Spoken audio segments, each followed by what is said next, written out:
What is ASEAN? The Association of Southeast Asian Nations, ASEAN for short, is an association that today consists of 10 Southeast Asian states. In 1967, Thailand, Indonesia, Malaysia, the Philippines and Singapore founded ASEAN. The aim was to improve economic, political and social cooperation, and also to balance political conflicts between these countries that existed as a consequence of decolonization. During Cold War, ASEAN members wanted to contain the influence of communism in the region. Times changed. Old enemies became new partners, and in the second half of the 1990s, Vietnam, Laos, Myanmar and Cambodia joined ASEAN. The collapse of the USSR, the founding of the World Trade Organization, and a financial crisis in Asia prompted members to deepen their relations and adapt to the new situation. In the 2000s, free trade agreements were concluded with India, China, South Korea, Australia, New Zealand, and Japan. In the future, the entire region will be merged into one large free trade zone. Since 2001, the ASEAN Summit takes place annually. It is a meeting of the heads of state and government where current problems are discussed and solutions are worked out. In 2008, the ASEAN Charter came into force, giving the association the status of a legal person. Principles of non-intervention and consensual decision-taking remained unchanged by the Charter. Decisions are generally made by consensus. No member can be forced to something. As a result, the group rarely appears to be closed. Nowadays. Today, ASEAN is based on 3 pillars. As a political and security community to ensure peace, as an economic community with a strong domestic market, and as a social and cultural community, including a common identity.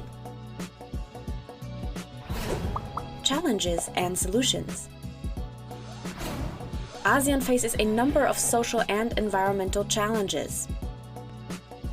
Countries such as Vietnam or the Philippines are particularly vulnerable to climate change and already feel its impact today.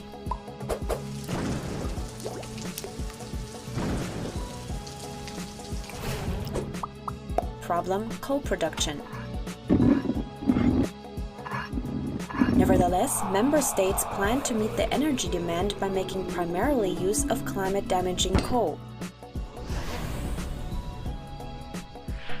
Indonesia plans to build 117 new coal-fired power plants by 2025. Myanmar invests in gigantic hydroelectric power plants and coal. Laos builds dams on the Mekong. The result is that Vietnam loses water in the Mekong Delta. However, fossil fuels, for example, are not necessary to cover the lack of energy. Renewable energy sources ranging from biomass to solar energy and wind power have enormous potentials in the region. They too would promote the local economy and provide sustainable jobs. Problem: the haze. Large areas of precious rainforest are burnt down for palm oil plantations and cattle feed cultivation all over Indonesia.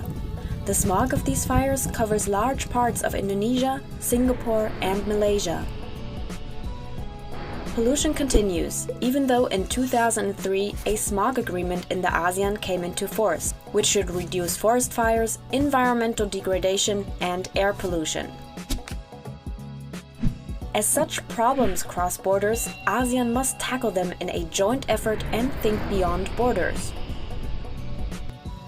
This can be done, for example, by taking up the suggestions made by CSOs, civil society organizations, aiming at installing a 4th pillar,